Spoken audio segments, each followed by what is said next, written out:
नमस्कार, मी आराधना ताठे, आराध्य गृहउद्योग नागपूर. नागपूर बीजोत्सवातली एक गंमत मी आज तुम्हाला सांगणार आहे. आमचं शेतातलं देशी बी बियाणं बीजोत्सवामध्ये विक्रीला होतं आणि बियाण्यांच्या बघा तुम्ही आम्ही अशा जवळून दाखव अशा पुड्या बांधतो. तर खूप जणांनी कौतुक केलं की अरे वा तुम्ही पुड्या बांधल्या आहेत बियाण्यांच्या, आणि खूप जणांनी अगदी साशंक स्वरात मला विचारलं की तुम्ही पुड्या बांधल्या. म्हणजे त्यांचा उद्देश विचारण्याचा हा होता की एवढे छान एन्व्हलप्स मिळत असताना तुम्ही पुड्या का बांधल्या. तर आम्ही पुड्या का बांधल्या हे मी आज तुम्हाला सांगणार आहे.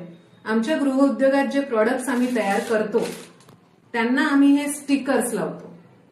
तर ह्या स्टिकर्सच्या पाठीमागचा हा कागद जो निघतो ना तो इतका छान, हे बघा असा चौकोनी अगदी छान कागद आम्हाला मिळतो आणि बरेच हे जमा होत असतात. त्यामुळे गेल्या 2 वर्षापासून मलाच सुचलेली ही कल्पना आहे की मला असं वाटलं की का म्हणून हा वाया जाऊ द्यायचा ना. तर आम्ही याच्यामध्ये पुड्या बांधतो आणि योगायोगाने माझ्यासोबत काम करणारी जी समीक्षा आहे ती खूप छान नीटनेटक्या पुड्या बांधते. तर तुम्हाला बघायचं आहे का पुडी कशी बांधतात? आम्ही दाखवतो तुम्हाला आता. दाखव समीक्षा. हा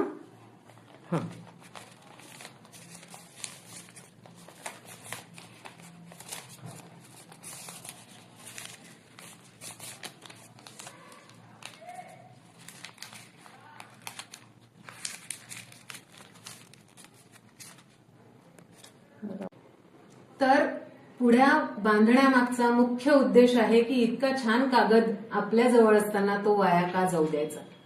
आणि दुसरी गोष्ट जर तुम्ही बघाल तर खरोखर पुडी बांधणे ही एक कला आहे आणि ती कला आता लोक विसरत चालले. आपल्या लहान मुलांना मला नाही वाटत ते कोणाला पुड्या बांधताना बघत असतील. आणि लहान मुलांसाठी ही एक इतकी छान ऍक्टिव्हिटी आहे.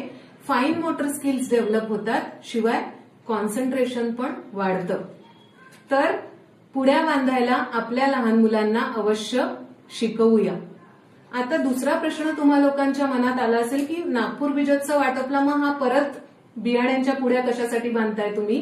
तर आता आम्हाला वेध लागले आहेत वसुंधरा धान्य महोत्सव पुण्याला आम्ही येतोय आणि ही बघा ही सगळी धान्य महोत्सवाची तयारी आहे.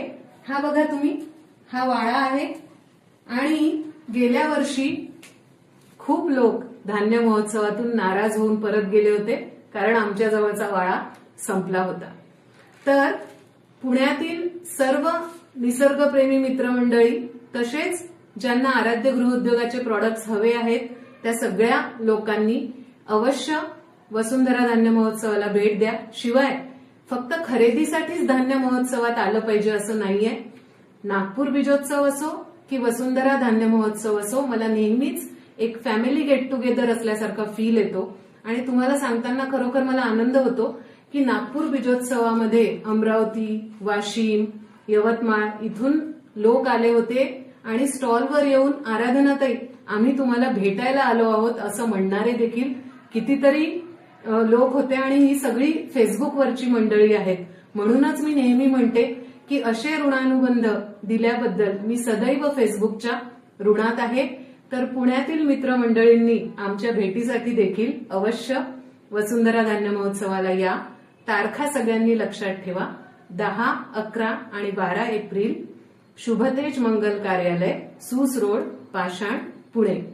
आम्ही आपल्या प्रतीक्षेत आहोत. अवश्य भेटूया.